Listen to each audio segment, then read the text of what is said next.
je tá premlčateľnosť? Dostať takto. Dobre, dostať sa k tomu, aby sme sa... Ja sa veľmi nerada bavím o hypotetických otázkach. Toto je hypotetická otázka.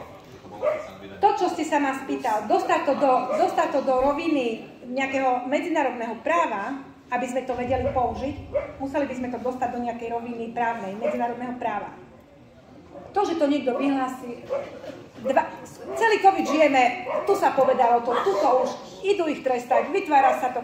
Musíme to mať na papieri. Ak chceme sa k tomu staviť ako k zločinu, nejakému vojnovému, alebo ako ste to nazvali, tak musíme to mať niekde na papieri. To je to, ako sa doktor Harabík oprávne nesmeje, že mal spáchať trestný čin, teda podporovať teda vojnu, teda zločiny Putina, ktoré nikdy neboli vyhlásené nejakým záverom právnym, teda že došlo k spáchaniu vojnových zločinov na strane Putina. Čiže skutočne to, čo vystrajajú, je len otázka času, kedy to skončí a znova sa doktorovi Harabinovi poskladáme na odškodné.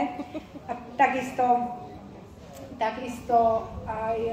aj za iné teda kauzy, ktoré voči aj všetkým občanom sa robili. Nech sa páči.